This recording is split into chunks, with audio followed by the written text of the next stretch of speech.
how could I have done this? It doesn't make any sense. Look at it. There's no life to it at all. Oh, unavoidable. Gotta reshoot. Hello, how's everybody doing today? This is Mickey. Well, as our lead-in alluded to, we're going to be talking about a feature in Lightroom called Snapshots. Now, Snapshots is that feature we have in Lightroom that allows us to save points in time in our editing process that we can then revert back to make changes or to compare with other previous states in our editing process. This is a feature that's been around a long time, and it really doesn't get much attention or love from the users of Lightroom, and I really believe it's such a powerful feature that I wanted to spend a little time talking about it. So I'm not going to spend more time talking, I'm going to spend more time showing you just how powerful this feature is. Alright, this is a photograph we want to start with. I've already done some editing on it, and I've run it through On1 Effects to bring in a little changes to it also, and then brought it right back into Lightroom, and that's why you see we're at PSD state right now. To start out with, knowing we're going to make changes, I want to make my first snapshot to show where we started. To do that, you can go to the Develop menu and choose New Snapshot. You can go to the snapshot header and click the plus mark and create one there, or you can hit Command or Control N for a new snapshot, and it'll bring the same screen up. Now by default, you're going to get the date and time. My suggestion is make it more descriptive so you know exactly what changes were done in that snapshot, so you don't have to guess. And when you make the description, always start it off with a number. I usually put like 01 and start, and that way when the snapshot is saved over under snapshots, it'll be in the order that you want. I found some kind of little bug that sometimes they don't go in the sequence in which you save them, and to me that's just a little confusing. So just to be safe, just go ahead and put an A, B, C, or a 01, 02, 03 to name your snapshot so it's easy to find and in the sequence that you want. Alright, so now that we have a starting point, I'm going to make some changes. I'm going to use a masking brush because that is really my most favorite tool, and I'm going to use one of my presets to bring in a little extra light to certain areas. So a little light here, maybe a little here, here, put a little more color on this rock and these rocks here, and maybe a little right there. So with those changes in place, I'm just going to call that sunshine. I'm going to hit Command or Control N to make a new snapshot, and this is going to be 02, and this is going to be sunshine. Alright, we'll create that. Now, I always like a little negative clarity in my photographs, so what I'm going to do is I'm going to create a linear gradient, and I'm going to bring it all the way down to the bottom. And I only do this because then I can modify that clarity. I can take it away from certain areas if I want to. So I'm going to go to Effects, and I'm going to give this some negative clarity, about like this. And I realize this might be over the top, but I'm just doing this to show you how these snapshots, they can save our edits and move back to them, and I want to be able to see these edits so I can demonstrate this easier to you. So we've added that negative clarity, and we'll just add a little dehaze in here too, just about like this. Just give it a little ethereal look. So now we want to save a snapshot of this, so I'm going to hit Command or Control N, and we're going to call this clarity, whoops, this is a 03, clarity and dehaze.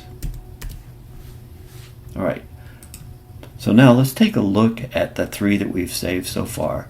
We have our start, we have sunshine, and clarity and dehaze. If we hover over any of these, it'll go back to that state and show us what it was when we started. And then we could look at sunshine, and then we can look at clarity and dehaze. Now while we're over here looking at this, let me show a few features that you have here. If you right click on one of these, you can create a snapshot settings before. And what that means is if we go over here and hit our backslash key and go to the before state, if we wanted to change this to the before state, we could say copy snapshot setting to before, and this state here will now revert to the before state. Really don't see much need for that, but it's there if you need it. the next thing we can do is we can rename this state, we can make some changes to this state and update the settings, or we can delete it. So those are the features that you have once the snapshot is created. Now let's do one other thing. Let's add a little more contrast to this scene. We'll put a little contrast in this way, and we'll use our whites and our blacks. So we're getting close to an Norton effect here. So now that we have that, let's hit Command or Control N. And on this one, this is our fourth change, and I'm going to call this contrast changes. Alright, so we do that, we now have contrast changes. So if we look at our dehaze, contrast changes, start, so we can see all these changes. Now let's say I want to crop this in a different aspect. So we're going to go to the crop tool, or a shortcut of R, and then I'm going to change this to a 16:9 crop. I'm going to crop this in a little closer, and we just want to look at the water about like this. Save our crop, and now let's save this crop as a snapshot. So Command N, and we're going to call this a 05 16:9 crop. Create. So now not only have we made changes to contrast and color, but here we have our first one. We start here, sunshine, clarity, dehaze, contrast, and crop. So if I wanted to do like a comparison, what this crop looks like to the original one, I could just hover over this crop, look at it, come up here, make a comparison, come down here. See how easy it is to make the comparison? Do we like these clarity changes? So here's the clarity, here's without clarity, with clarity, without clarity. So by having the snapshots available to us, we're able to affect the change and do comparisons, quick comparisons, without having to hunt through history and trying to find it there. We have exactly what we need to look at and what we did in our snapshot panel. Alright, now that we've looked in Lightroom to see how we can save these snapshots, I want to show you how we can take these snapshots that were saved in Lightroom and port them over to Photoshop and have them available to us once we're in Photoshop. To do that, I've made this picture and put 7 snapshots on it. We started color, add basic changes, put a sunbeam in, did a little highlight control, added a golden glow, a little clarity on the water, and then I changed it to black and white. And now we want to work on this with these snapshots in Photoshop. So the first thing that we need to do is we need to go into the library mode. So you can click library, or you can click the E key, which will take you into library mode. We want to go to metadata, and we want to save metadata to file.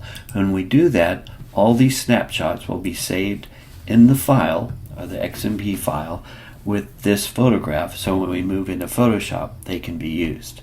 Next, what we want to do is we want to go to Photo, Edit In, and we have to save it, open it in Smart Object in Photoshop. This will then send the photograph into Photoshop and save it as a smart object. Now if you look over here at our thumbnail, you have this little icon here, and that is the indication that this is a smart object. So to edit this with the snapshots, we have to go under Layer, and we're going to go to Smart Objects, and we're going to go Edit Contents. When we do that, it automatically launches Adobe Camera Raw.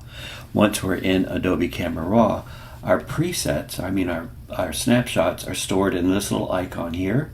If we click on it, you see we have all the snapshots available to us here.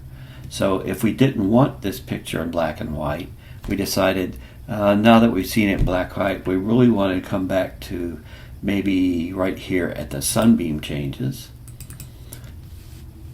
and then we can go to edit, and then all the edits that we've made to this up to this point, and that includes any of our masks are available to us, and all the status of our sliders in the basic panel are exactly like we left them in Lightroom. So that allows us to use our snapshots, to use our masks, and to do all our basic changes exactly where they were left when we were in Lightroom processing this photo.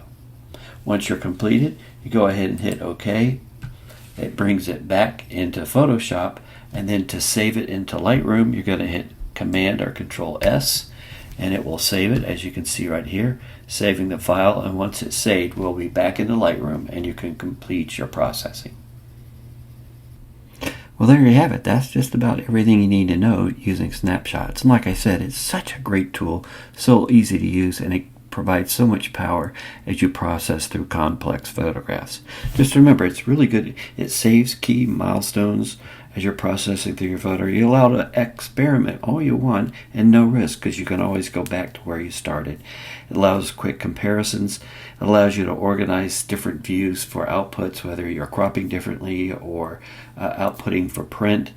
It also reduces clutter for various copies, like virtual copies that you'll have. Instead of using snapshots, some people like to use virtual copies, and they end up with so many different copies they don't know which ones they're working on. And finally, most important, is the portability.